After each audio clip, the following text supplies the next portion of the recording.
menyertai melindungi kita. Tadi pujian mengatakan walaupun 1000 rebah di sisiku, 10.000 di sisi kananku, ya, tapi aku tak akan goyah. Karena apa? Karena Tuhan Yesus selalu menyertai kita. Nah itu, kita mempunyai Allah yang Immanuel, yang akan menyertai kita. Janji Tuhan itu menyertai kita sampai pada kesudahan zaman. Puji nama Tuhan. Pada kesempatan pertemuan sore hari ini, saya akan melanjutkan tema kita yang 2 minggu lalu pernah saya sampaikan tentang bagaimana tema yang sudah saya sampaikan, ya, dipersiapkan menjadi mempelai Kristus. Nah ini ada banyak sub-sub tema yang akan mengiringi dipersiapkan menjadi mempelai Kristus ini. Ada beberapa hal yang akan dibahas di dalamnya, ya, karena ini adalah tema yang abadi sampai Tuhan datang. Kita dipersiapkan menjadi mempelai Kristus. Nah, subtema pada kesempatan sore hari ini adalah mempelai Tuhan yang bijaksana. Ya, apa subtemanya pada sore hari ini?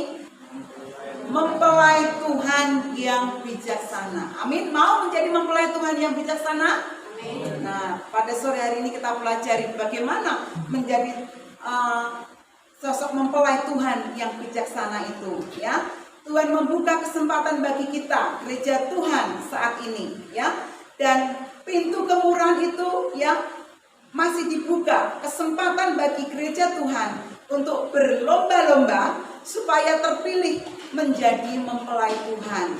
Mau dipilih nggak? Ayo lambaikan tanganmu, angkat tanganmu yang mau dipilih menjadi mempelainya Tuhan.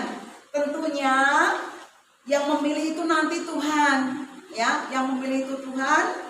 Nah, yang menentukan juga Tuhan, dan kita berusaha untuk berlomba supaya kita juga terpilih, dipilih oleh Tuhan, ya.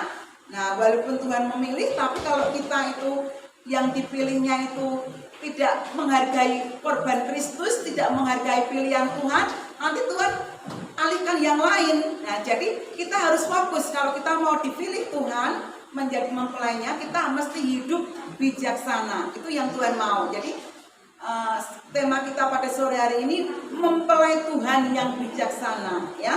Karena menjadi mempelai itu pilihan, ya. Kita sudah dipanggil Tuhan semua dalam perlombaan ini, ya. Kita harus mengikuti perlombaan ini, ya. Tapi kalau tidak dapat memenuhi kriteria yang sudah Tuhan tetapkan, ya tentunya tidak akan terpilih, ya, menjadi mempelai Tuhan. Nah, makanya kita harus belajar di sini supaya kita dapat memenuhi kriteria-kriteria yang Tuhan tetapkan. Apa saja supaya kita itu dapat terpilih menjadi mempelainya Tuhan, menjadi mempelai yang bijaksana, ya. Puji nama Tuhan. Nah, dalam menentukan mempelainya, ya, Tuhan itu tidak memaksa, ya, tetapi Tuhan itu, ya, di dalam menentukan mempelainya, Tuhan itu penuh kasih, ya, dan Dia harus selalu memilih dan memberikan caranya, ya, untuk bisa menyelamatkan mempelainya di akhir zaman ini. Nah, penyelamatan di akhir zaman ini nanti, ya, Tuhan itu pasti nanti tunjukkan, ini loh yang akan terjadi, ini loh yang harus kamu lalui, ini loh yang harus kamu tempuh, kamu harus melakukan ini, sehingga kita itu boleh disebut orang-orang yang bijaksana atau calon mempelai Tuhan yang bijaksana, ya. Tuhan berikan arahan, ya, Tuhan berikan apa petunjuk buat kita, Tuhan berikan caranya, ya, misalnya caranya di sini, nih kamu nanti kalau mau jadi calon mempelaiku, kamu nanti harus bisa mengikuti, ya, ketentuan-ketentuan yang Tuhan berikan. Nah, ini tentunya ini dalam menentukan mempelai Tuhan ini Tuhan tidak memaksa, sekali lagi saya katakan, tetapi Tuhan ini kasih tahu caranya nanti, ya, ditunjukkan caranya. Penyelamatan di akhir zaman nanti ini loh, ya, caranya ini loh. Nah, kamu mau jadi orang kudus, mau jadi orang kudusnya Tuhan yang diangkat hidup-hidup, ya, seperti siapa yang tidak mengalami kematian, yang langsung diangkat hidup-hidup, seperti siapa? Seperti siapa? Masih ingat firman saya beberapa bulan yang lalu? Seperti Elia, seperti Henok, dia tidak mengalami apa? Kematian. Nah, dia mau diangkat hidup-hidup, dia diangkat Tuhan hidup-hidup. Nah, itu yang disebut pengangkatan atau di rapture lebih dahulu, karena keadaan rohaninya diukur Tuhan, didapati dia menjadi manusia yang sempurna, ya, seperti Henok, Elia, ya, bisa mengerti kehendak Tuhan, rencana Tuhan, dan dia level rohaninya sudah mencapai level rohani yang tingkat tinggi atau di level ruang Maha Kudus. Coba tampilkan mana gambarnya tabernakel. Nah, kita kembali ke pelajaran tabernakel ya. Jadi kalau yang mengikuti pendalaman Alkitab tahu di situ ada level rohani kita. Kalau kita itu sudah sampai ke ruang Maha Kudus, ya, kita itu nanti bisa, ya, diangkat seperti Elia atau Henok. Waktu itu pernah saya jelaskan dan ada gambarnya, ya. Nah, ini adalah level orang yang rohaninya ada di ruang Maha Kudus, sudah dekat sekali dengan hadirat Allah, ya. Kehidupannya sudah dikatakan apa? Menuju kepada kesempurnaan karena dapat apa? Merobek tirai dagingnya, sehingga disebut orang-orang ini adalah orang-orang yang level rohaninya sudah mencapai kepada ruang Maha Kudus. Kemudian itu ditulis ya, orang-orang yang akan diangkat terlebih dahulu seperti Henok ataupun seperti Elia itu, tapi tidak usah kita baca, itu ditulis di dalam Wahyu 12 ayat yang kelima, ya, nanti dibacanya nanti, ya, saya jelaskan nanti. Nah, itu orang yang sudah mencapai level rohaninya ke situ. Nah, apakah kita mampu? Mari kita berlomba, ya. Kalau bisa kita berlomba ke sana. Nah, kalau tidak, ini Tuhan kasih caranya lagi yang kedua, ya. Yang kedua ini yang menjadi tema mempelai bagi kita, yaitu cara yang kedua itu Tuhan membuka pintu kemurahan buat kita, ya.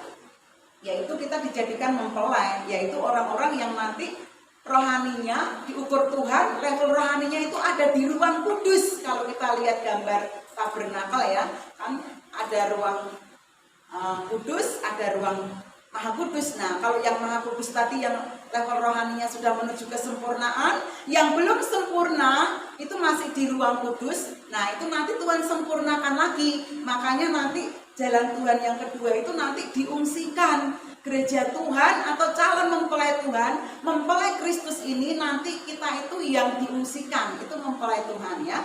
Yang mau jadi mempelai Tuhan nanti masuk di pengungsian. Nah, Burut mau diungsikan kemana, Burut? Ke Amerika atau ke Israel atau ke sana Surabaya?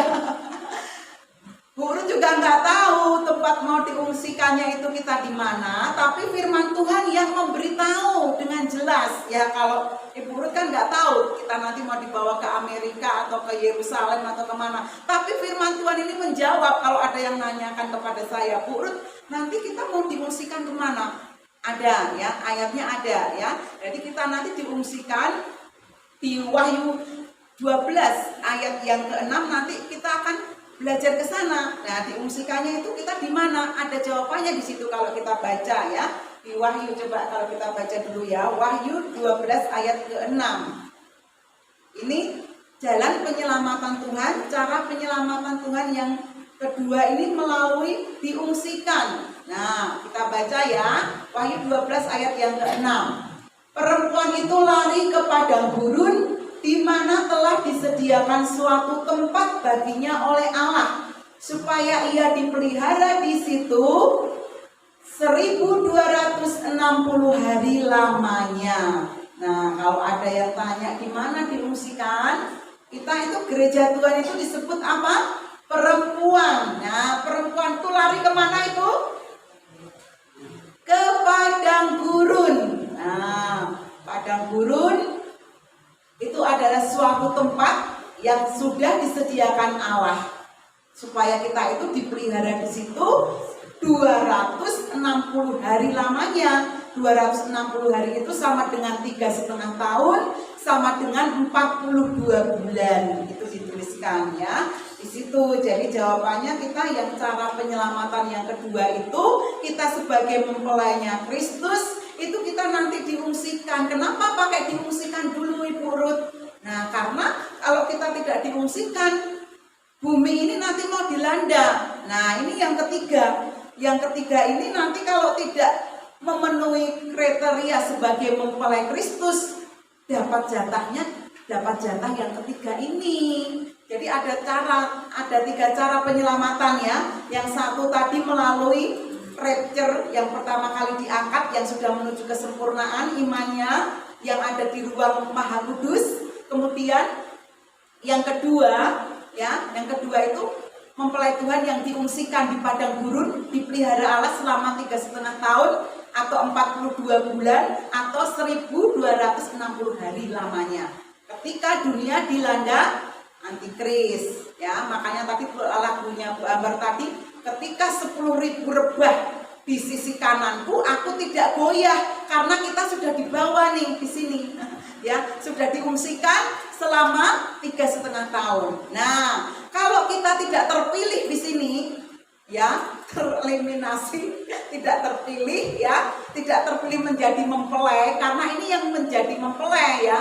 Yang diungsikan ini yang menjadi mempelai, yang level rohaninya yang kemarin sudah saya terangkan, kan bait Allah itu diukur ya sama Tuhan ya. Yang tidak masuk diukur, di mana yang tidak diukur kemarin?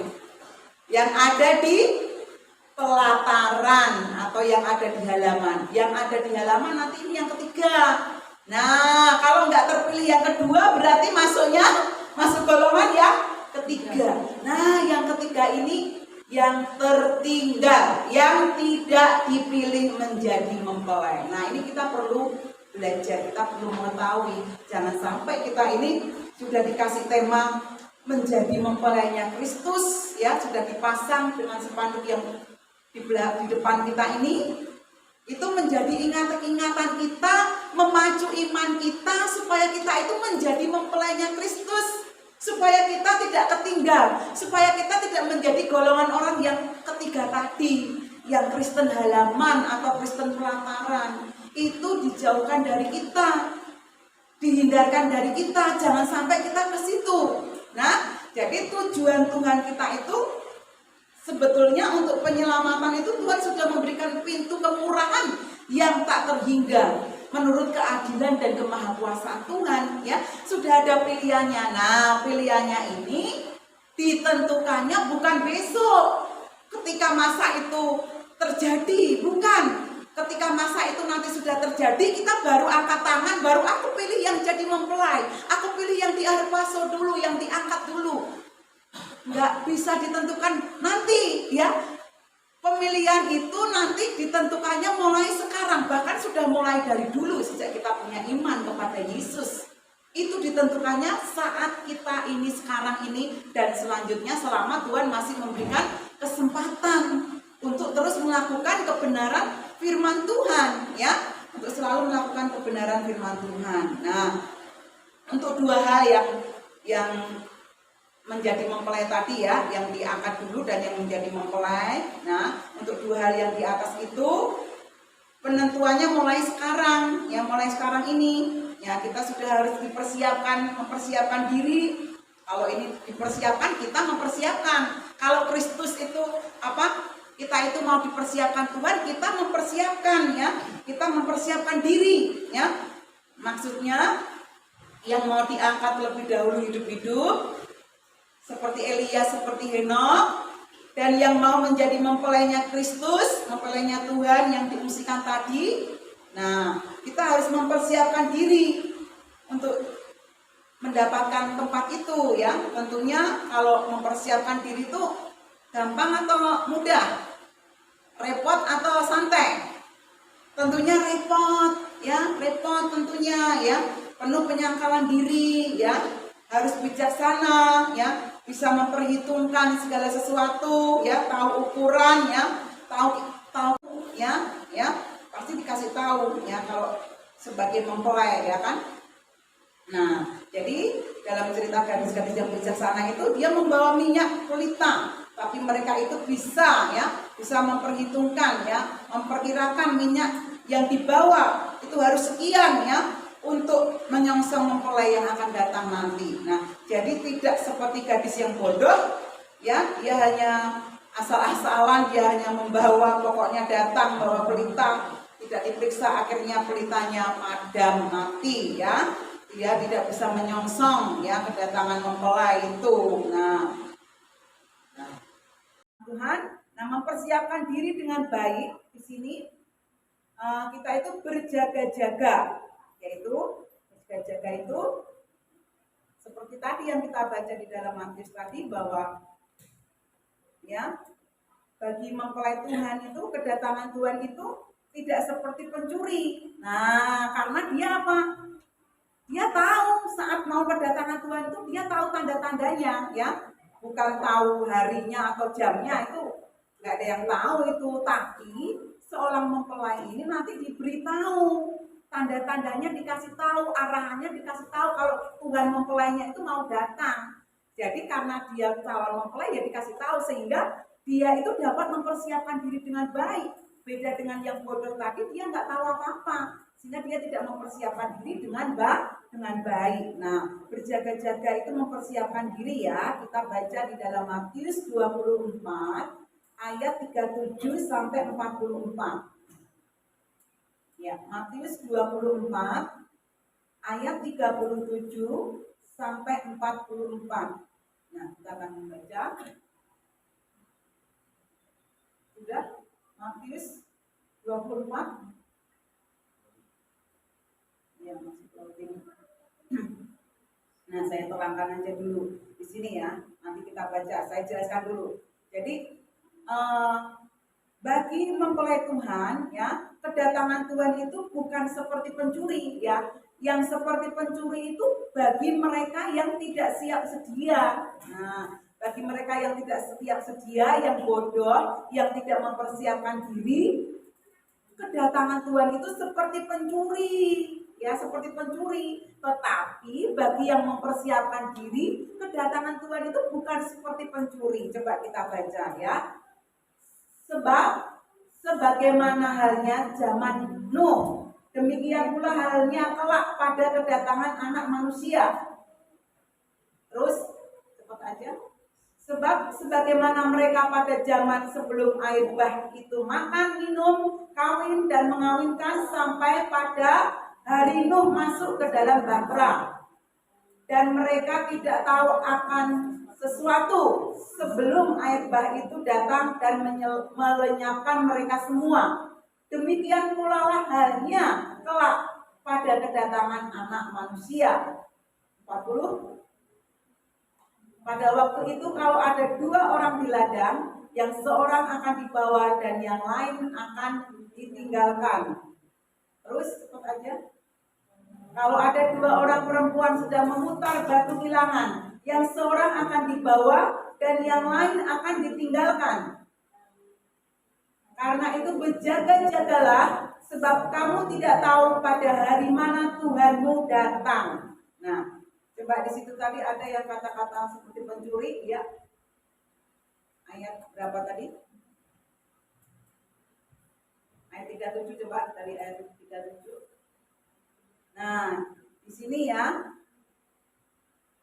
waktu zamannya Nuh kan dikatakan ya, nanti akhir zaman itu kedatangan Tuhan itu seperti halnya pada zaman Nuh. Ini pasti digenapi atau enggak? Atau hanya tulisan itu?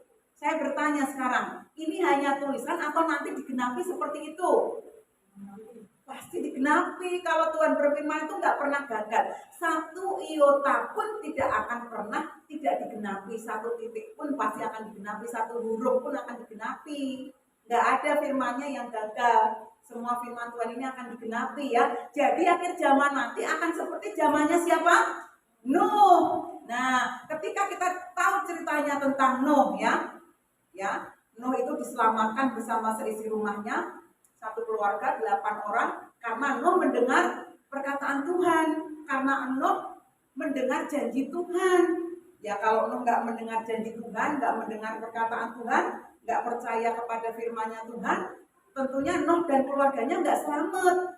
Ya, kalau dia ngeyel sendiri, tidak mentaati peraturan firman Tuhan, tidak mengikuti arahan Tuhan, dikasih petunjuk sama Tuhan. Kamu harus buat bahtera. Bahteranya juga ukurannya begini, 3 tingkat. Ukurannya sudah Tuhan tetapkan. Tingkatannya 3. Nanti kamu kumpulkan semua binatang-binatang sepasang-sepasang. Bahkan ada yang binatang haram sendiri, yang tidak haram sendiri. Semua sudah ada ketentuannya. Nuh itu lakukan persis seperti yang Tuhan perintahkan, ya. Sehingga Nuh itu tahu rencana Tuhan. Rencana Tuhan itu apa? Tuhan sudah kasih tahu belum kalau bumi ini mau dibinasakan? Nuh dikasih tahu nggak? Nuh ini gambaran mempelai-mempelai yang diselamatkan, masuk bahtera, diselamatkan sisi keluarganya. Ya, nah kalau kita itu mau seperti Nuh, mau diselamatkan Tuhan, ya kita itu tentunya mengikuti apa yang diperintahkan Tuhan, firman-firmannya yang petunjuk-petunjuk Tuhan tadi kita ikutin. Ya kalau enggak ya seperti orang-orang yang tidak mau percaya itu ketika Nuh aja buat bahkannya kan lama. Pasti kan ada orang yang nengok-nengok Nuh, bahkan ngejek-ngejek Nuh ya kalau kita lihat baca ceritanya itu lah. Nuh itu kalau mendengar firman Allah dan memakai ini logikanya ya nggak jalan kalau pakai pikirannya Nuh sendiri atau manusia. Tetapi karena Nuh itu percaya kepada Tuhan, apa yang dikatakan Tuhan itu pasti kenyataan, pasti jadi, pasti genapi, sehingga Nuh taat akan perintah Tuhan. Nah, orang-orang yang tidak mentaati, yang tidak mendengar suaranya firman Tuhan yang diberitakan Nuh, ayo ikut masuk ke bahteraku yuk, karena ini bumi mau ditenggelamkan dengan air bah. Nah, karena mereka tidak mau percaya, tidak mau mendengar, tidak mau ikut, bahkan mungkin mereka mengejek Nuh. Nuh mungkin dikatakan, oh sinting kali ya Nuh, gila kali ya Nuh ya, di gunung begini, nggak dekat laut, nggak musim hujan, membuat bahtera segede itu. Ini mungkin sudah di luar nalar kali ya. Firman Tuhan itu memang kadang-kadang tidak masuk akal. Tapi firman Tuhan itu kalau kita percaya bahwa ini akan digenapi, itu menjadi kenyataan. Menjadi kenyataan nggak itu? Air bah datang. Nggak ada hujan, nggak ada apa ya? Nggak ada di situ, nggak ada laut. Mungkin lagi kemarau, tapi karena firman itu pasti digenapi, ya terjadi apa yang difirmankannya. Tapi orang-orang yang tidak tahu tadi, yang seperti 5 gadis yang bodoh tadi, ya dia tidak tahu apa-apa, kan tadi dikatakan di situ. Dia kegiatannya biasa aja, tadi kita baca kawin, mengawinkan, membangun, seperti biasa aktivitasnya. Dia nggak tahu kalau bakal ada air bah, karena yang dikasih tahu itu Nuh, ya kan? Dan mereka diberitahu Nabi Nuh, ya kan nabi itu kan penyambung lidahnya Tuhan. Diberitahu Nuh, mereka ngeyel, mereka tidak mau percaya. Karena dia tidak tahu apa-apa, dia menganggap ini aman-aman saja. Aku sedang membangun, aku sedang ini mau menikahkan anakku, mengawinkan apalagi di situ tadi hidup seperti apa tadi dikatakan di situ ya, aktivitas seperti biasalah. Kalau bahasa bebasnya ya, dia nggak ngira bakal datang itu air bahnya, itu nggak ngira. Nah, karena firman Tuhan digenapi terjadi kan, air bah itu menenggelamkan dan semua binasa. Yang selamat ya yang mendengarkan firman Tuhan tadi, ya keluarganya Nuh, 3 anaknya, 3 mantunya, dan binatang-binatang yang Tuhan suruh kumpulkan itu selamat. Yang masuk bahtera Nuh, yang tidak masuk bahtera Nuh ya tidak selamat. Nah itu firman Tuhan, nanti akhir zaman itu akan seperti itu. Nah akhir zaman nanti bukan seperti maksudnya nanti suruh bikin bahtera kayak Nuh, bukan ya. Maksudnya itu nanti akan keadaannya itu digambarkan seperti waktu zamannya Nuh, ya kan. Nah bahteranya itu sekarang yaitu bahteranya itu adalah tubuh kita sendiri yang kita bawa kepada Tuhan untuk melakukan kebenaran firman Tuhan, untuk diproses, dibentuk, dipersiapkan menjadi mempelai Tuhan. Kalau kita mau dibentuk, dipersiapkan menjadi mempelai Tuhan, itulah namanya kita itu mau masuk bahtera, bukan bahteranya Nuh lagi. Kalau sekarang di akhir zaman ini bahteranya Tuhan Yesus yang Tuhan siapkan, ya, karena nanti dunia ini bukan ditenggelamkan lagi dengan air bah seperti Nuh itu ya, tapi dunia nanti akan dilanda dengan 21 malapetaka ya. 20 sih yang pastinya, karena yang satunya itu kenapa saya katakan yang satunya itu adalah kegerakan positif, ya, kegerakan yang untuk menyelamatkan orang, bahkan untuk menyelamatkan bangsa Israel. Nah, itu kegerakan kuda putih, ya, nanti yang mengikuti pendalaman Alkitab sudah dijelaskan, tentunya tahu ya. Nah, karena dunia itu mau dilanda dengan 21 malapetaka atau 20 malapetaka, yaitu dengan 7 meterai, 7 sangkakala, dan 7 bokor murka Allah. Jumlahnya 21. Kenapa harus ganjil? Karena ternyata yang satunya itu kegerakan kuda putih, meterai pertama dibuka. Itu yang terjadi nanti kegerakan kuda putih. Yang pada mengikuti pendalaman Alkitab kemarin baru sampai di situ. Baru sampai di kegerakan kuda putih. Baru meterai pertama dibuka.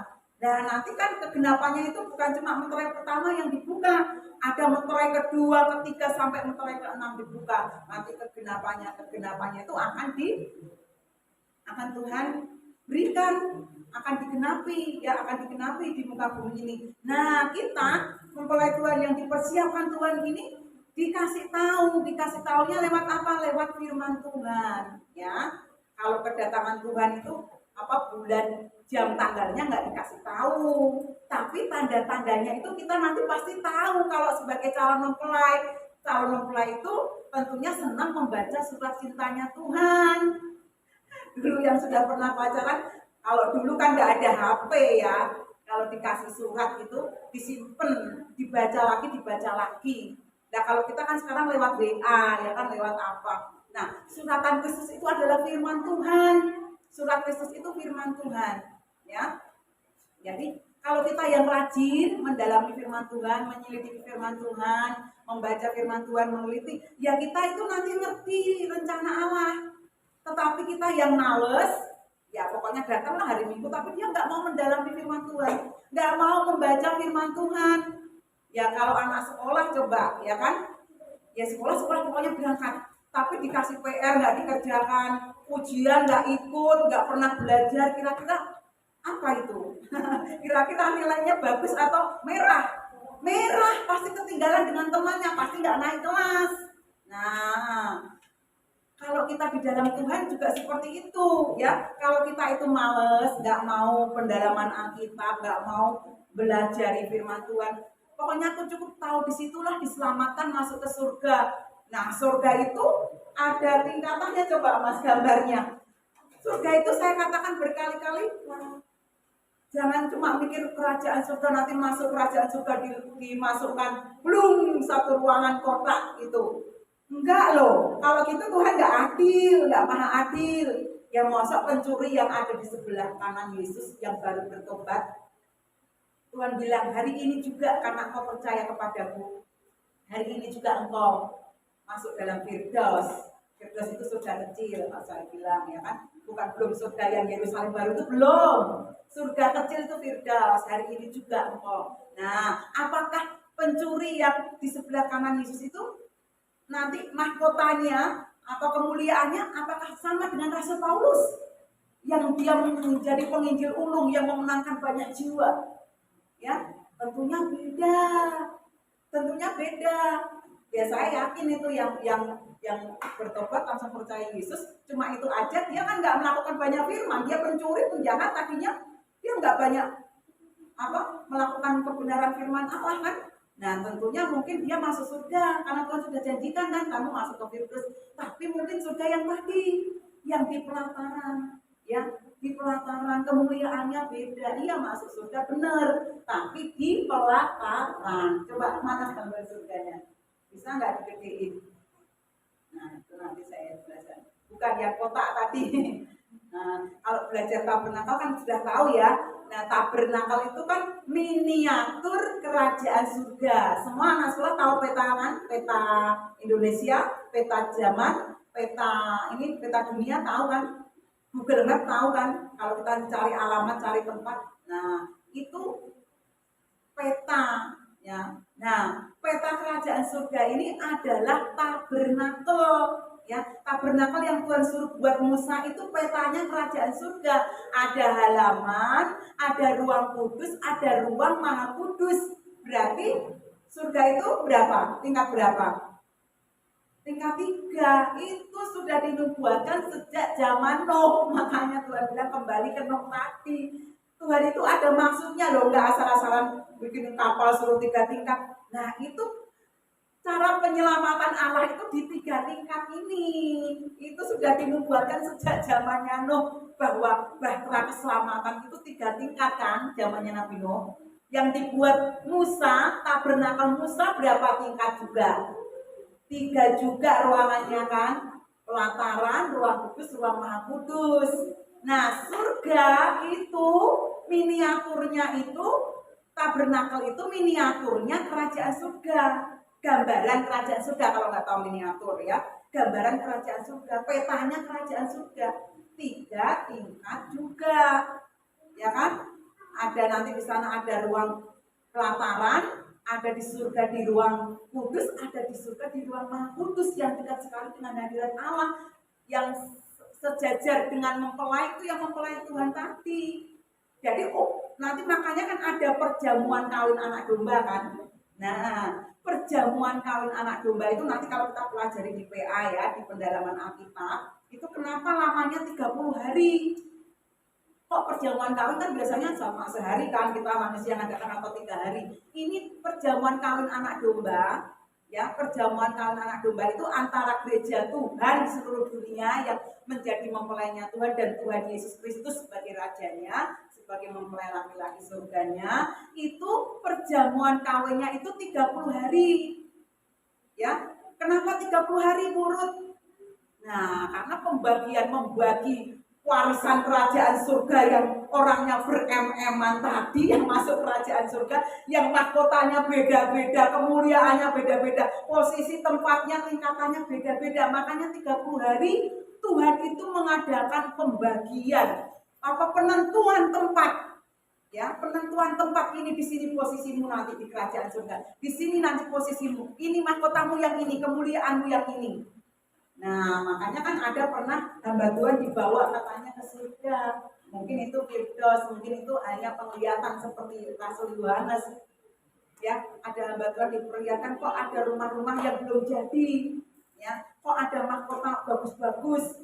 Kok yang setia berdoa dikasih mahkota lebih bagus.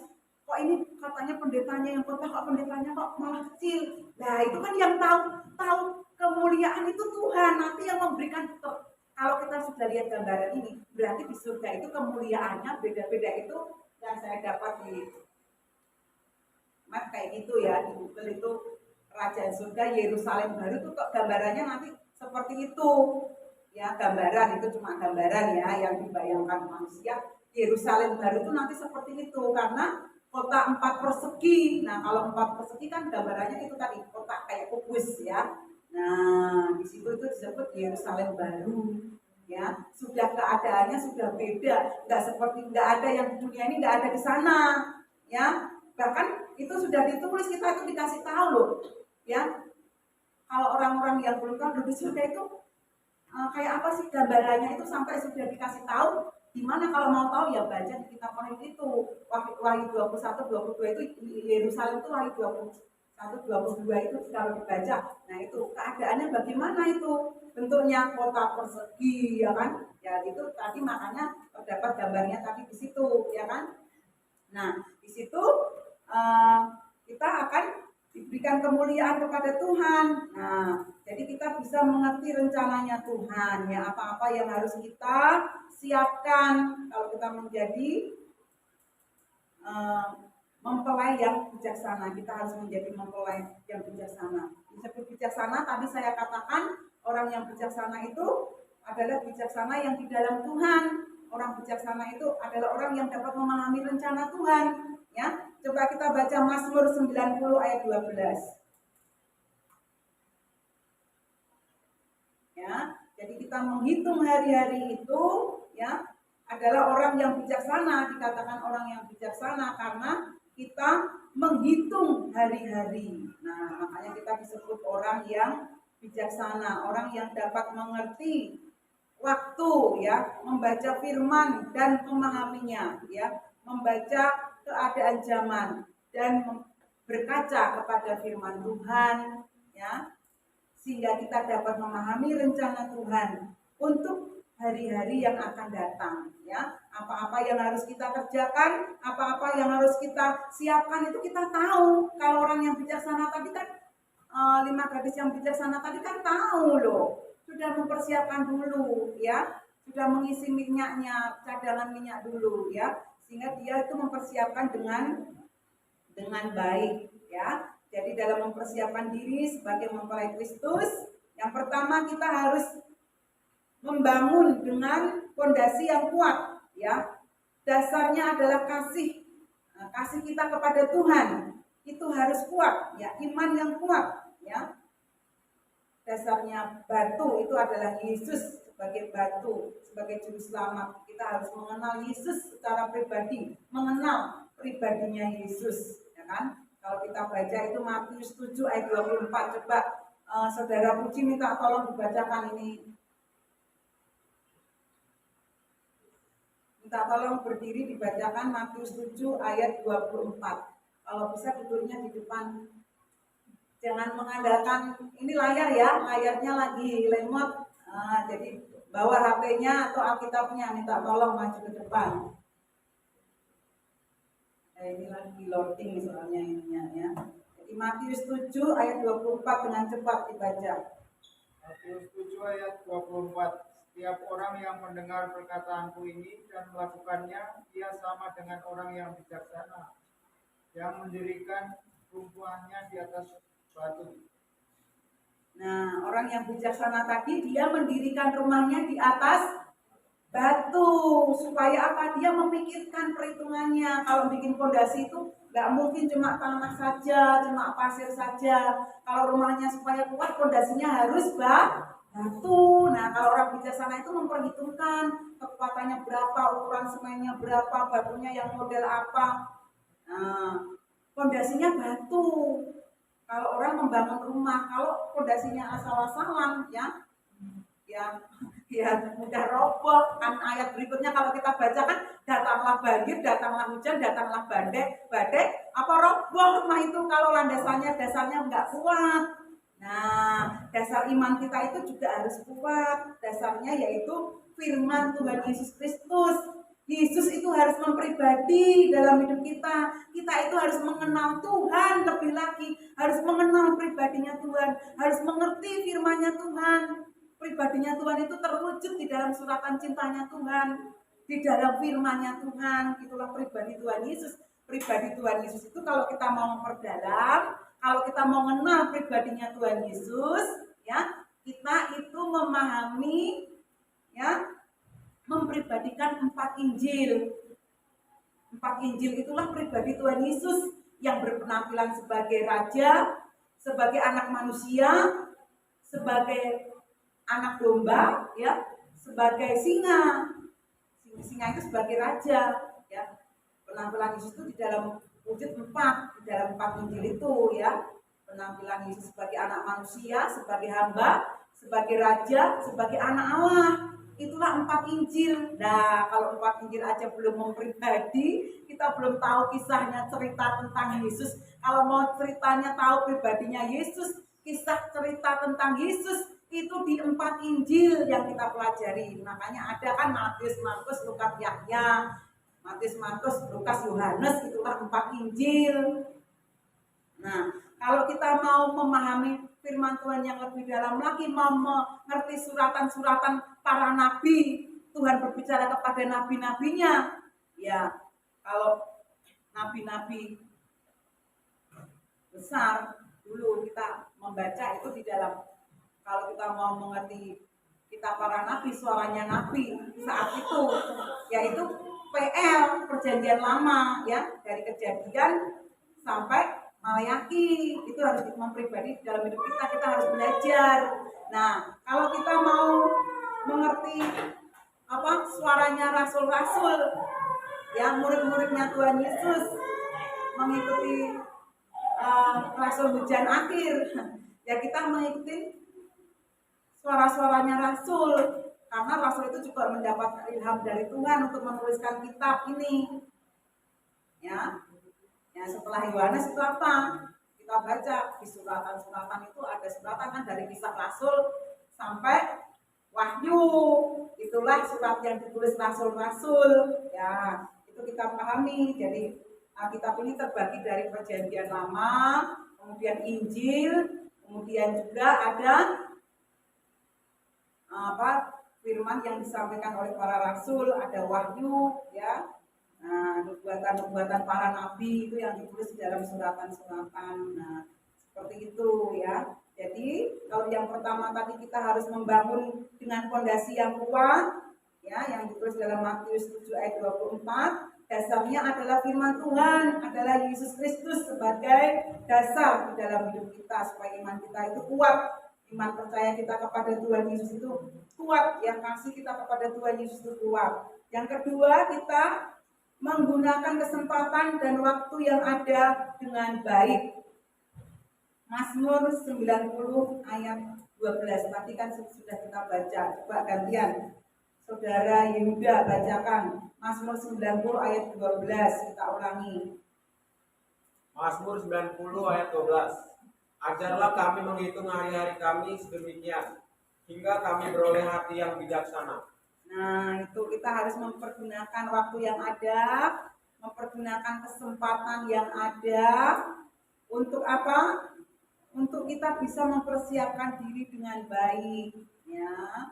Sehingga kita itu disebut bijaksana. Tapi kalau kita itu bisa menghitung hari-hari sedemikian rupa, menghitung hari-hari itu bukan kayak anak TK. Senin, Selasa, Rabu, Kamis, Jumat, Sabtu, Minggu itu nama-nama hari, bukan menghafalkan nama hari.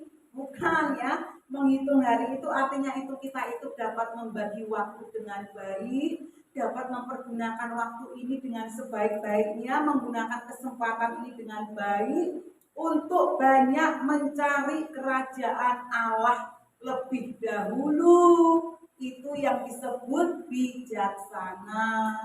Itu yang dimaksud untuk menghitung-hitung hari, memperkirakan ini, melihat oh ya sudah tanda-tandanya sudah seperti ini, kita menyelidiki firman Tuhan kok sudah sampai ke sini, kok ini yang terjadi di sini firman Tuhan semakin digenapi, itu kita akan semakin tahu.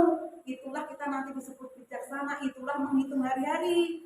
Jadi menghitung hari-hari itu tidak diem, ya, tidak cuma menghafalkan Senin sampai Minggu lagi, bukan, tetapi melakukan kebenaran firman Allah, menggunakan kesempatan waktu yang Tuhan berikan itu namanya menghitung-hitung hari, menjadi orang-orang yang bijaksana.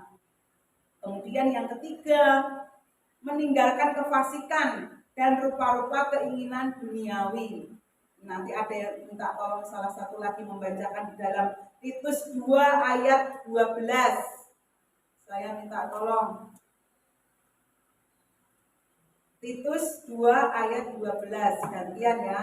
Titus pasal 2 ayat 12, demikian firman Tuhan. Ia mendidik kita supaya kita meninggalkan kefasikan dan keinginan-keinginan duniawi, dan supaya kita hidup bijaksana, adil dan beribadah di dalam dunia sekarang ini. Nah, amin firman Tuhan. Terima kasih.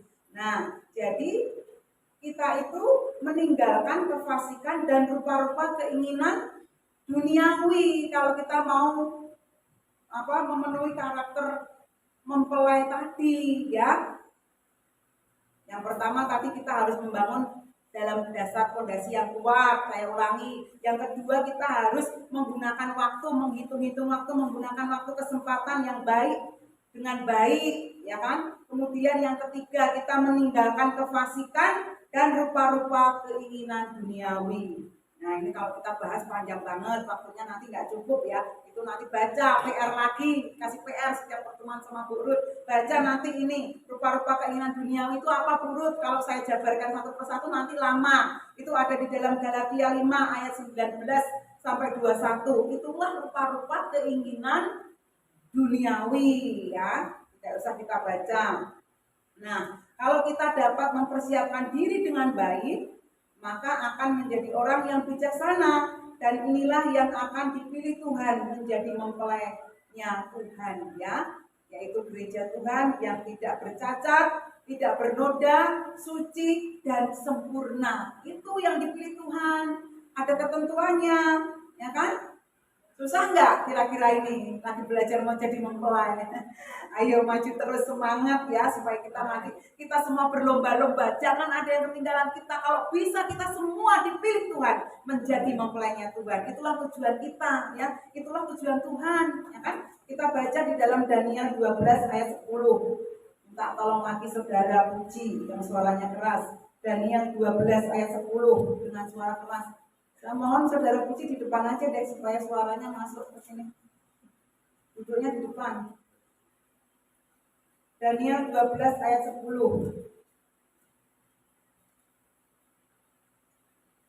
Ya, suaranya lantang keras. Tolong bacakan. Daniel 12 ayat 10. Banyak orang akan disucikan dan dimurnikan dan diuji. Tetapi orang-orang fasik akan berlaku fasik. Tidak seorang pun dari orang fasik itu akan memahaminya. Tetapi orang-orang bijaksana akan memahaminya. Amin. Nah, yang dapat memahami orang-orang apa tadi? Orang-orang yang bijaksana. Kalau orang itu tidak bijaksana, tidak dapat memahaminya ya. Tidak dapat memahami rencana Tuhan maksudnya. Kalau orang tidak bisa mengerti atau tidak memahami rencana Tuhan, bukan Burut yang ngomong ya. Firman Tuhan ngomong tadi dikatakan apa? Bodoh. Ya. Kebalikannya bijaksana kan apa? Bodoh. Ya kan? Kalau tidak dapat mengerti rencana Tuhan, tidak dapat memahami rencana Tuhan itu dibilang bodoh. Nah, kita dibilang bijaksana kalau kita itu apa? Memahami apa? Rencana Tuhan. Itu ditulis di dalam Daniel 12 ayat 10 ini. Kalau mau memahami rencana Tuhan, nah tadi kita sudah baca di situ, kita harus banyak menyelidiki firman Tuhan, ya. Kita harus banyak mengerti, mendalami firman Tuhan sehingga kita dapat mengerti rencana Tuhan atau tujuan Tuhan itu, ya. Tujuan Tuhan atau rencana Tuhan untuk menyelamatkan manusia di muka bumi ini, terutama ya untuk menyelamatkan gereja Tuhan atau kita mempelainya Tuhan supaya terlepas dari ancaman si naga merah padam. Nah, nanti tanya lagi apa itu Burut ancaman naga merah padam? Nah, itu ada di kitab Wahyu ya. Itulah nanti yang akan menjadi musuh kita, yang akan menyerang anak-anak Tuhan, orang-orang kudusnya. Nah, kita itu akan dihindarkan dari itu. Apa itu naga merah padam? Itu adalah kuasa antikris. Nah, Tuhan itu mau jadikan kita mempelainya supaya kita itu terhindar dari apa? Ancaman naga merah padam yang akan meremukkan kita, yang akan membinasakan kita, itu dijauhkan dari kita. Makanya kenapa mempelai Tuhan tadi dibawa Tuhan mengungsi dulu, diungsikan dulu 3,5 tahun supaya kita dilindungi Tuhan di situ ya, dipelihara Tuhan. Nah, sebelum masuk di situ kan kita itu gereja Tuhan itu supaya kita menjadi orang-orang yang bijaksana, yang teruji, yang murni imannya ya. Itu kan kita mengalami penyucian dan pendamaian seperti yang sudah saya jelaskan 2 minggu yang lalu. Seperti 7 gereja yang ada di kitab Wahyu, itu kan mewakili kita semua. 7 jemaat yang ada di Efesus, Smyrna, Pergamus, Tiatira, Sardis, Laodikia, Philadelphia lah. 7 jemaat itu kan mewakili kita semua. Itu kan sudah disucikan. Nanti kan akan disucikan semua. Disucikan. Nah, kita ini sekarang sudah memasuki masa penyucian dan pendamaian ini. Tahun ini kita sudah memasuki masa penyucian gereja Tuhan, penyucian gereja bangsa kafir ini. Disucikan Tuhan, mau disempurnakan Tuhan. Makanya ada pengarang lagu, ku mau sepertimu Yesus, disempurnakan selalu. Disempurnakan, disucikan itu setiap hari supaya kita itu semakin sempurna seperti Yesus. Itu maunya Yesus. Makanya kita dijadikan mempelainya Tuhan, disucikan, dimurnikan setiap hari. Nah, nanti sampai ya kita itu nanti kalau sudah disucikan terus setiap hari ya, kita mengalami penyucian dan pendamaian gereja Tuhan, itu nanti akan dibawa Tuhan ya pada suatu kegerakan ya untuk menjangkau Zaitun asli, karena kita itu adalah zaitun liar, kita itu adalah bangsa kafir. Ya ini sekali lagi yang saya katakan, yang mengikuti PA sudah dijelaskan ya, kita itu zaitun liar, ya kita itu Israel rohani, tapi kalau Israel jasmani yang ada di Yerusalem sana juga mesti kita jangkau. Makanya di sini ada kegerakan nanti untuk penjangkauan zaitun asli atau Israel yang asli.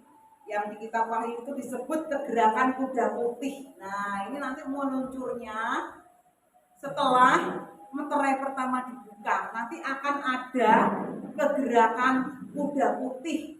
Ya, yang di kitab Wahyu itu ditulis itu namanya kegerakan kuda putih, itu artinya kegerakan penjangkauan bangsa Israel ya.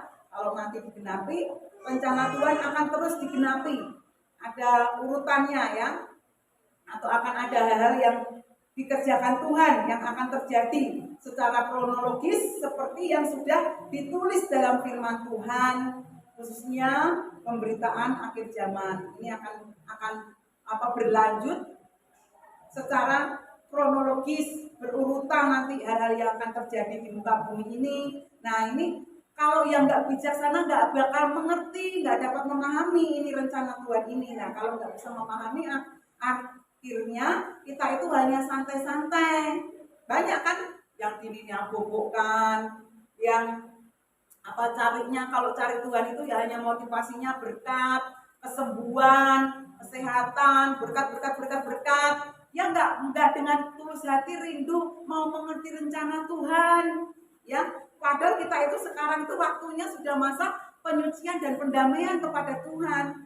Mestinya kita itu belajar yang kalau mau didewasakan rohaninya, belajar firman yang keras, makanan yang keras ya. Bukan makan bubur lagi, bukan makan cendol, bukan makan bubur bayi, susu. Enggak, kita mesti belajar hal-hal yang bervitamin-vitamin yang membuat tubuh kita itu sehat. Artinya makanan-makanan rohani yang mendewasakan rohani kita. Nah itu banyak tidak disenangi, banyak tidak disukai, bahkan mereka takut. Ya, kalau dikasih makanan-makanan yang seperti ini. Ya, saya memang membawa gereja ini pada warna yang lain. Ya silakan ada kalau di gereja lain mungkin memberitakan teologi kemakmuran ya.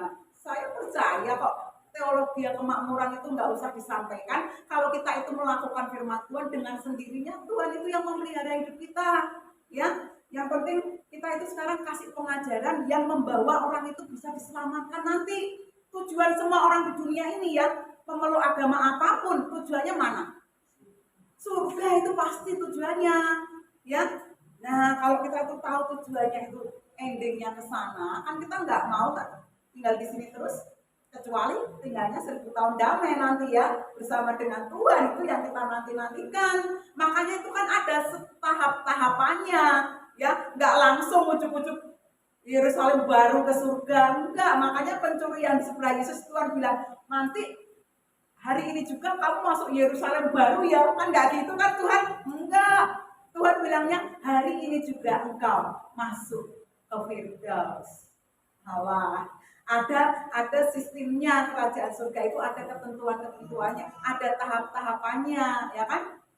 Nah, setelah kita nanti ada kegerakan kuda putih kan dibukakan itu meterai 1, 2, 3, 4 sampai ada 7 meterai kan. Nah, nanti kalau kita sudah ya nanti ini akan disampaikan dalam pendalaman Alkitab ya. 7 meterai itu apa, 7 sangkakala itu apa, 7 bokor murka Allah itu apa. Nanti kita pelajari di situ supaya kita lebih paham rencana Tuhan ya. Nah, kita baru menginjak ini Wahyu 5 dan 6 kemarin, baru memasuki kegerakan kuda putih kemarin PA-nya ya. Pendalaman Alkitabnya baru sampai di situ. Nah, nanti kalau kegenapan firman Tuhan itu sampai meterai-meterai itu dibuka dan kegenapannya nanti kalau sampai tergenapinya Wahyu pasal 12. Nah, di Wahyu pasal 12 ini kalau sudah meterai-meterai itu dibukakan ya, nanti kan muncul kuda putih, penjangkauan dulu kepada bangsa Israel. Kemudian nanti ada kuda merah. Nah, kuda merah itu nanti ada peperangan karena mengambil damai sejahtera yang ada di bumi. Nanti di dunia ini bakal ada perang Perangnya bukan perang kecil-kecilan, perang dunia. Ya boleh saya katakan yang di dalam meterai ini kalau dibukakan ini perang dunia ketiga ya. Setelah perang dunia ketiga, akhirnya yang terjadi apa? Yang muncul kuda hitam. Kuda hitam itu berbicara tentang apa? Harga-harga yang sangat mahal. Kalau kita baca di situ nanti diterangkan secupak gandum sedinar. Ada nanti tulisannya itu. Lah secupak gandum kok sedinar? Harga kerja orang kerja seharian nanti cuma dapat secupak gandum. Secupak gandum untuk dimakan satu orang pun tidak kenyang. Upah kerja sehari nanti sampai di situ, betapa mahalnya harga-harga. Nanti akan terjadi setelah perang dunia ketiga. Ini sudah dituliskan di kitab Wahyu. Nah kalau itu sudah terjadi, ya perang ini, nah berkelanjutan setelah perang kan yang terjadi pasti kelaparan. Terus banyak penyakit yang ditulis di kitab Wahyu ini, penyakit sampar yang mematikan, ya penyakit sampar yang mematikan. Kemudian juga ada binatang buas yang mematikan, juga nanti akan ada, ya setelah perang, kelaparan, penyakit sampar, binatang buas yang mematikan, yang menyerang manusia. Nah itu nanti akan terjadi. Nah kalau itu sudah terjadi, ya kalau itu sudah terjadi, dikatakan di dalam kitab Wahyu itu nanti perang dunia ketiga itu akan mengakibatkan 1/4 penduduk bumi mati, binasa. Nah itu kayanya firman Allah, ajaibnya firman Allah, semua yang akan terjadi besok nanti itu sudah ditulis, ya. Mana ada kitabnya orang lain, coba belajar, ada nggak? Sudah ditulis nggak? Perang itu sampai 5 kali. Di Alkitab ini sudah dijelaskan, di dunia ini bakal ada perang itu 5 kali. Bukan perang-perang kecil ya. Perang dunia itu ada 5 kali. Perang dunia pertama dan kedua sudah digenapi. Tinggal 3 kali perang. Nah nanti yang tidak lama lagi ini yang akan muncul adalah perang dunia ketiga. Perang dunia ketiga. Setelah meterai-meterai Allah tadi dibukakan, ya dibuka setelah kegerakan kuda putih itu meluncur dan digenapi, ya penyatuan gereja Tuhan terjadi, kesatuan tubuh organisme tubuh Kristus yang esa itu terjadi, penjangkauan kepada bangsa Israel terjadi, terjadilah ini meterai-meterai berikutnya yang dibuka. Nah kalau sudah ada tandanya perang dunia ketiga dan segala macam tadi yang terjadi tadi sampai 1/4 penduduk bumi mati, itulah tandanya kita itu tidak lama lagi bakal diangkat sama Tuhan, bakal diungsikan Tuhan diri, dijadikan mempelainya Tuhan. Itu tandanya. Ya kalau yang nggak belajar, yang nggak ngerti, nggak tahu apa-apa, akhirnya seperti zaman Nuh, Tuhan bilang, yang nggak tahu apa-apa, ikut nggak? Masuk bahtera nggak itu? Nggak ngerti nanti, jadi apa ya orang Jawa bilang, melongo, gelongok, ngahngok, ya kan? Nggak tahu apa-apa soalnya. Nah, itu makanya disebut bodoh. Gadis yang bodoh, nggak ngerti apa-apa. Apakah mau kita disebut itu? Jangan sampai. Mari kita berusaha menjadi gadis-gadis yang bijaksana, yang dapat memahami rencana Tuhan. Jadi belajar kitab Wahyu itu jangan takut. Justru kita itu akan dibukakan rencana Tuhan untuk hari depan yang akan datang itu, sehingga kalau hari depan itu memang digenapi dan terjadi, kita itu tidak kaget. Sudah ngerti semua jalan ceritanya. Mau ada perang ketiga, mau ada perang keempat. Nah kalau perang 5 kita sudah nggak ada di bumi ini ya, tentunya ya. Nah kalau perang dunia ketiga kita masih ada, masih mengalami nanti. Jadi nanti jangan kaget kalau ada perang, kalau ada kelaparan, ada harga-harga mahal, ya jangan kaget. Semua sudah dituliskan di sini. Nah kalau yang nggak belajar kitab Wahyu, Kak, dulu orang itu kan kalau dikasih berita kitab Wahyu, itu mah urusannya Tuhan nanti, nggak perlu tahu, nanti masih panjang. Nah akhirnya seperti orang-orang yang tadi, yang mengejek Nabi Nuh tadi, nggak mau mendengar suara Tuhan, akhirnya ketinggalan, ya, nggak mau mendengar suaranya Tuhan. Nanti di akhir zaman ini, puji nama Tuhan, kita Indonesia sudah ditulis di Alkitab, Di dalam Yesaya 46 ayat 11 dan selanjutnya itu sudah dinubuatkan dari sejak purbakala. Dan ini ketetapan ini kekal untuk selama-lamanya dan pasti terlaksana dan pasti akan digenapi. Dari Indonesia yang berlambangkan burung buas dari timur, yaitu yang berlambangkan burung Garuda, akan tampil tokoh-tokoh untuk kegerakan di akhir zaman ini, ya. Bahkan kalau kita nanti pelajari, ya, lebih detail lagi, sampai Alkitab ini detail menjelaskan loh, sampai dikasih tahu tokoh yang dari Indonesia itu ada 4, tokoh yang dari Amerika ada 1, tokoh yang dari Sinim ada 1, yang satu lagi dari benua mana saya lupa, ya. Pokoknya dari luar negeri 3, dari Indonesia 4. Itu tokoh yang di Pelituan yang sudah dituliskan di Alkitab. Ada, nanti saya tunjukkan semua ayat-ayatnya ada yang sudah dipelajari. Tokoh untuk kegerakan akhir zaman ini. Makanya Tuhan bilang apa? Tokohnya tadi yang di kitab Wahyu 1 ayat 16 itu kan 7 bintang yang digenggam di tangan Allah. Nah, orangnya sekarang sudah ada belum tokoh-tokoh ini? Sudah terlahir. Tokoh-tokoh ini nanti yang akan menyuarakan, yang akan ngasih komando, yang akan ngasih tahu nanti tentang kegerakan kuda putih, tentang apa nanti ini akan meluncur kuda ini, nanti akan dikasih tahu ini waktunya masa sudah mendekati pengungsian tempatnya ada di mana, nanti akan diberitakan 1 kali penyuaraannya, pemberitaan, pengumuman pengungsian itu. Nanti serentak seluruh dunia itu mendengar. Itu yang disebut di sini yang dikatakan kemarin pernah dijelaskan Pak Yer, yang malaikat yang seperti Mikael, yang disebut malaikat yang berwajah matahari, atau boleh dikatakan malaikat sang surya.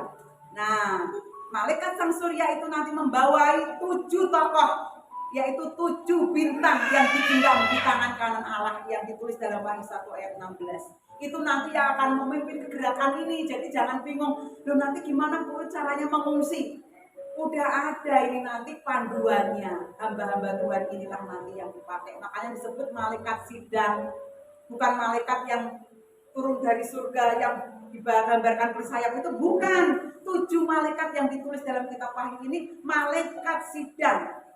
Gembala sidang jemaat yang dipilih Tuhan untuk memberikan komando pengajaran akhir zaman di muka bumi, supaya manusia semua gereja Tuhan semua tahu nanti, ya, untuk kesatuan tubuh Kristus, untuk arah-arahnya nanti sampai digenapinya Wahyu 12 nanti. Itu nanti ada yang mau memando, jadi kita tidak khawatir asal kita ngikutin arahan firman Tuhan ini terus berkelanjutan. Sampai 7 tokoh nanti ini, tandanya kalau 7 tokoh ini sudah dimunculkan, munculnya yang pertama kali dari Indonesia, itulah tandanya sudah dekat. Sudah dekat kita itu mau diungsikan, mau direpel. Ya, belum kedatangan Tuhan ya itu ya, masih melalui tahap-tahap ya. Jadi kalau orang, oh itu sudah kedatangan Tuhan, belum, itu belum. Kedatangan Tuhan itu nanti kalau apa? Selesainya 3,5 tahun penganiayaan di muka bumi ini bagi yang ketinggalan itu sudah selesai. Itu pun yang ketinggalan itu pun Tuhan berkemurahan, Tuhan kirimkan 2 saksi Allah untuk memberikan kekuatan bagi yang para ketinggalan. Dikuatkan supaya dia tidak menolak Yesus, supaya dia tetap mempunyai iman kepada Yesus, supaya dia selamat. Ini tugas 2 saksi Allah. Ada nanti di firman Tuhan di Wahyu 11 itu ya. Ada kan, pernah membacakan 2 saksi Allah. Loh, semua sudah dikasih tahu loh, kita itu sudah dijelaskan di sini. Nah, makanya kita itu belajar kitab Wahyu itu seru dan luar biasa, dan kita dikasih rahasia Allah. Rahasia firman Allah itu dibukakan bagi kita sehingga kita dapat memahami rencana Allah. Jadi sebetulnya kalau kita itu mendengar kitab Wahyu, berita kitab Wahyu, kita itu senang, hati kita itu gembira. Kita itu dikasih apa ya? Emas, perak yang tidak ada harga, yang tidak ada terhingganya harganya. Tidak seperti kita hanya terima emas atau uang ber-MM-an. Nah kalau kita terima itu tapi kita binasa tidak memahami rencana Tuhan, buat apa ya kan? Makanya lebih berharga daripada itu. Kita itu kalau dibukakan rahasia kitab Wahyu yang tadinya, yang dulunya itu kitab Wahyu itu masih terselubung, disimpan sama hamba-hamba Tuhan, tidak diberitakan. Takut jemaatnya lari, takut ketakutan, ya belum zamannya mungkin, ya kan? Nah sekarang ini akhir zaman ini harus dibukakan harus disampaikan, jemaat Tuhan harus tahu. Saya sebagai hamba Tuhan kalau tidak memberitakan, saya nanti ditegur Tuhan. Kok nggak disampaikan? Sehingga jemaatnya nanti nggak ngerti, orang yang di sekitar kamu kok nggak tahu, kamu nggak sampaikan. Nah, melalui ini saya memberanikan diri untuk, ya saya juga belajar, ya belajar sedikit-sedikit menerangkan. Bukan saya yang dapat pewahyuan, banyak hamba-hamba Tuhan yang sudah dipakai untuk mengungkapkan rahasia firman Tuhan ini. Ya salah satunya saya sekolahnya di Berita Kitab Wahyu Internasional Yogyakarta. Nah, saya mendapat ilmunya, mendapat pewahyuannya, mendapat pengungkapannya sejak saya sekolah di sana. Guru saya, rektor saya, ya sudah memberitahu ini semua. Dan saya menyelidik terus, dan akhir-akhir zaman ini banyak hamba-hamba Tuhan, rekan-rekan hamba Tuhan yang rekan-rekan hamba Tuhan, saya juga sudah banyak yang dibukakan tentang rahasia firman ini. Ya nanti pelajari itu, nanti saya kasih YouTube-nya, belajar tentang ini, belajar tentang tabernakel, belajar tentang kitab wahyu. Ada semua itu di YouTube, sudah diceritakan semua. Kenapa? Supaya seluruh dunia ini tahu. Makanya siarannya dilewatkan YouTube supaya pengajaran ini dimengerti semua umat Tuhan yang ada di dunia ini, ya. Sehingga berita kitab wahyu ini sekarang bukan lagi hal yang tersembunyi, bukan lagi hal yang asing, tetapi biarlah berita kitab wahyu, berita akhir zaman ini, rencana Tuhan ke depan ini diberitakan, diserukan oleh semua orang supaya banyak orang yang mendengar. Kita tidak melihat denominasi manapun, golongan gereja manapun, bendera panji apapun, tetapi inilah kegerakan kuda putih ini nanti penyatuan tubuh Kristus, bangsa kafir juga nanti disatukan juga dengan penjangkauan bangsa Israel. Ini nanti kesatuan tubuh Kristus sebagai organisme tubuh Kristus yang Esa ini akan tergenapi. Nah, baru kalau sudah menyatu semua, saya baru ingat ayat mas sekolah minggu saya yang diceritakan di sekolah minggu saya. Anak manusia tidak punya tempat untuk meletakkan kepalanya. Serigala punya liang, punya tempat untuk meletakkan kepalanya. Burung di udara punya sarang untuk meletakkan kepalanya. Tetapi Yesus tidak ada tempat untuk meletakkan kepalanya. Kenapa? Karena ini gereja-gereja masih gontok-gontokan, masih sikut-sikutan, masih saling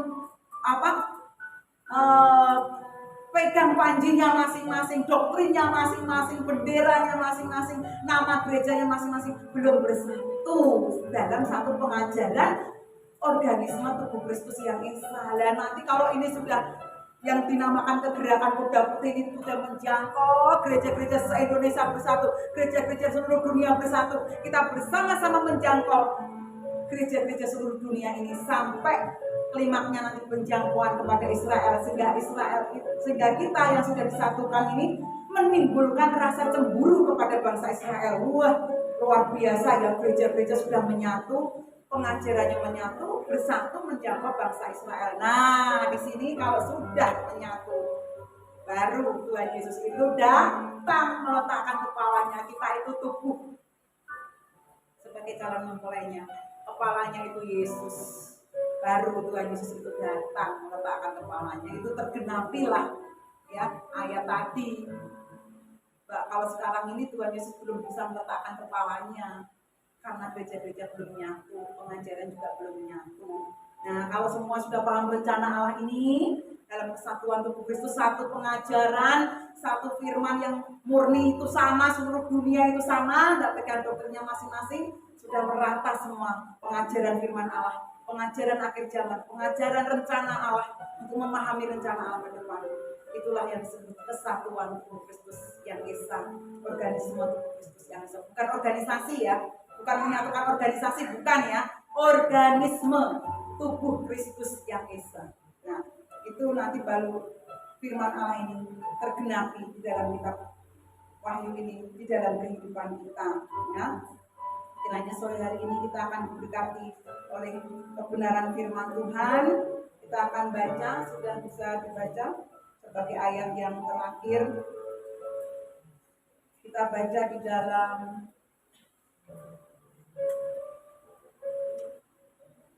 Kita baca dulu di dalam Wahyu 3 ayat 10. Sebagai ayat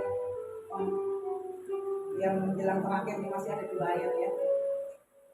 Wahyu 3 ayat 10 bisa ditampilkan. Minta tolong dibacakan yang suaranya keras. Berian, saudara Berian bisa bacakan? Wahyu 3 ayat 10 ya. Berdiri minta tolong dibacakan. Karena mau menuruti firman-Ku untuk takut menantikan Aku, maka Aku pun akan melindungi engkau dari hari pencobaan yang akan datang atas seluruh dunia untuk mencobai mereka yang diam di dalam bumi. Amin, terima kasih. Saya ulangi kembali ya. Karena engkau menuruti firman-Ku untuk tekun menantikan Aku, maka Aku pun akan apa? Melindungi engkau dari apa? Dari hari pencobaan yang akan datang atas seluruh dunia. Nih, saya tanya sekarang, hari pencobaan yang akan datang atas seluruh dunia itu hari apa itu? Bukan COVID-19 kemarin ya, itu sudah berlalu ya. Tapi nanti ada ini hari pencobaan yang dialami seluruh dunia. Akan ada ini, ya. Dikatakan di situ kan untuk melindungi engkau dari hari pencobaan yang akan datang atas seluruh dunia untuk mencobai mereka yang diam di bumi. Ini masa sukar aniaya antikris. Kita nanti sudah dilindungi Tuhan. Itu ayatnya ada, nanti digenapi ya. Yang apa? Yang menuruti firman, yang tekun menantikan Tuhan, yang tekun menantikan Tuhan sampai Tuhan datang, yang punya iman yang teguh, yang kuat, ya, yang mempunyai karakter-karakter mempelai Tuhan tadi, ya, yang menuruti firman Tuhan, yang tekun menantikan Tuhan akan dilindungi oleh Tuhan. Ya, kalau ada hari pencobaan yang akan datang, mau ada loh, ya. Makanya berjaga-jaga, bersiap-siap. Ya kayak COVID-19 kemarin, orang tepar, banyak yang tepar, banyak yang meninggal kelabakan, nggak diduga kan? Nggak diduga, nggak pernah terpikir kan kalau mau ada COVID-19. Siapa yang pernah mikir kalau mau ada COVID-19? Nah, ini nanti, kalau ini kan udah dikasih tahu dulu kita. Makanya kita siap. Ya, kalau COVID-19 kan udah dikasih tahu bakal datang, nggak diundang, nggak ada pemberitahuan dulu. Kalau ini kita sudah dikasih tahu loh nanti. Yang perang dunia ketiga kita juga dikasih tahu. Yang matinya 1/4 penduduk bumi juga kita dikasih tahu. Jadi kita itu kalau benar-benar tidak paham, tidak berjaga-jaga itu orang Jawa bilang kebangetan. Ya, kebangetan. Ya kalau kayak COVID-19 yang dikasih tahu. Kalau ini nanti sudah dikasih tahu dulu, sudah diberitakan. Jadi kalau nggak tahu, kebangetan orang Jawa bilang. Makanya ya, karena pemberitaan firman Tuhan itu terus setiap hari. Ya, kurang makan firman di sini, tonton YouTube, lihat firman Tuhan, di rumah belajar lagi. Ya, semakin banyak belajar firman Tuhan, kita semakin banyak mengerti kebenaran firman Tuhan. Sebagai ayat yang terakhir, Yesaya 40 ayat 30 sampai 31. Ya. Yesaya 40 ayat 30 sampai 31. Orang-orang muda menjadi lelah dan lesu, dan teruna-teruna jatuh tersandung. Terus, tetapi orang-orang yang menanti-nantikan Tuhan mendapat kekuatan baru. Mereka seumpama raja wali yang naik terbang dengan kekuatan sayapnya. Mereka berlari dan tidak menjadi lesu. Mereka berjalan dan tidak menjadi lelah. Terus, oh sudah, ya udah sampai 31 aja selesai kita firman Tuhannya hari ini. Ya, jadi saya jelaskan coba ayat yang ke-30 tadi. Orang muda menjadi lelah dan lesu, dan teruna jatuh tersandung. Terus, tetapi orang-orang yang menanti-nantikan Tuhan mendapat apa? Kekuatan baru. Mereka seumpama raja wali yang naik terbang dengan kekuatan sayapnya. Nah, ini ya. Kalau kita itu senang, rindu dan terus menanti-nantikan Tuhan, bahkan kegenapannya menantikan kedatangan Tuhan nanti. Tuhan berikan apa di situ? Janji firman Tuhan. Mendapat apa? Kekuatan yang baru, ya. Kita itu mendapat semangat baru, kekuatan baru. Dikatakan seumpama raja wali yang naik terbang dengan kekuatan sayapnya, karena kita nanti akan diberi 2 dua sayap burung nasar untuk membawa kita bisa terbang ke padang gurun pengungsian tadi ya, terbang. Mereka berlari dan tidak menjadi lesu, mereka berjalan dan tidak menjadi lelah. Jadi kalau nanti tanya bagaimana Guru cara pengungsiannya, kan saya bilang nanti ada 7 komando dari malaikat sidang itu. Dan cara pengungsiannya nggak naik kapal, nggak naik kereta api, nggak naik pesawat, nggak naik kendaraan yang ada di dunia ini, tetapi dengan 2 sayap burung nasar yang Tuhan akan berikan. Jangan gambarannya jangan dipasangi sayap ya. Sayap itu adalah firman Tuhan dan Roh Kudus. Kemarin saya sudah berikan. Orang yang melakukan firman Tuhan dan Roh Kudus, itulah yang ada Roh Kudus, yang dimaksud Roh Kudus itulah yang akan diberikan sayap sehingga bisa seperti Raja Wali yang terbang, ya. Terbang kemana? Kepada gurun pengungsian, di mana telah disediakan suatu tempat baginya untuk dipelihara Allah selama 3,5 tahun ketika dunia ini dilanda masa antikris. Nah, seru tidak? Kita bisa terbang? Bayangkan aja kita pengungsian. Bayangkan dulu kita bisa terbang. Nah, ini nanti firman Tuhan akan digenapi. Itu Taman Eden yang dulu ditempatin Adam dan Hawa itu nanti akan dikembalikan kepada kita ketika kita ada di dalam padang gurun pengungsian itu. Suasananya ditulis di dalam Alkitab juga seperti ketika di Taman Eden. Jadi waktu kita terbang jangan bingung bawa piring kompor makanan ya, nggak usah dipusingkan itu. Kalau kita mengungsi bersama dengan Tuhan, Tuhan yang memelihara kita selama 3,5 tahun itu diungsikan itu. Kita nggak mikir bagaimana fungsinya, pakai naik apa, pesawat apa, nanti dikejar antikris atau tidak. Nggak usah pusing, karena yang mengungsikan itu di sini dikatakan yang membawa terbang kita adalah Tuhan, kuasa Tuhan, kekuatan Tuhan. Ya, kan ada banyak orang yang sekarang ini akhir zaman ini geger ya kan, udah bingung mau mengungsi aja. Ayo urut cepat-cepat kita ke gunung lari, kita bercocok tanam di sana. Ya itu nggak salah sih, boleh-boleh saja. Tapi kalau jawaban saya kalau Tuhan belum suruh, kalau itu belum waktunya Tuhan, kalau itu tidak kegerakan Tuhan yang menyuruh, saya tidak mau dan saya tidak mampu tentunya, dan pasti terkejar oleh antikris, ya kan? Mau di sana di gunungnya tidak ada 5G juga tetap terkejar. Kalau kita mengungsi dengan akal kita sendiri. Tapi kalau yang mengungsikan itu Tuhan, kita itu diberikan 2 sayap burung nasar yang bisa terbang, ya. Bagaimana caranya itu kemahakuasaan Tuhan. Ya bayangkan aja kita seperti yang di firman Tuhan itu dituliskan Filipus ketika tiba-tiba dia ada di Asdod. Dia juga nggak pakai kendaraan.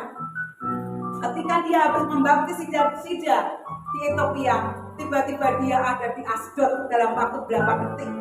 Nah, itulah sudah ada kan di Alkitab yang difungsikan seperti itu. Kita itu juga nanti seperti itu ketika difungsikan. Ini ada di Pamulang, tiba-tiba Tuhan bawa kita ke Taman Eden dalam waktu sekejap mata. Kita sudah ada di sana. Itu cara Tuhan begitu, ya. Cara Tuhan itu begitu. Jadi nggak usah dibingungkan alat transportasinya apa, pesawat apa, atau aku harus bawa baju berapa tas. Nggak usah. Begitu kita ditarik Tuhan, langsung itu terbang di angkasa sana, di suatu tempat yang Tuhan sudah sediakan. Itu caranya Tuhan. Jadi kita juga nggak bisa memilih, pilihan kita sekarang ditentukan. Mari berlari-lari, mari berlomba-lomba kejar Tuhan. Ya, mengenal Tuhan lebih lagi, melakukan firman Tuhan lebih lagi, dekat lebih lagi kepada Tuhan, hubungan intim dengan Tuhan, erat dengan Tuhan, mempribadikan firman Tuhan dalam hidup kita sehari-hari. Amin. Buat kebenaran firman Tuhan, sama-sama bangkit berdiri, kita angkat pujian kepada Tuhan. Ajar kami Tuhan menghitung hari-hari kami sedemikian rupa.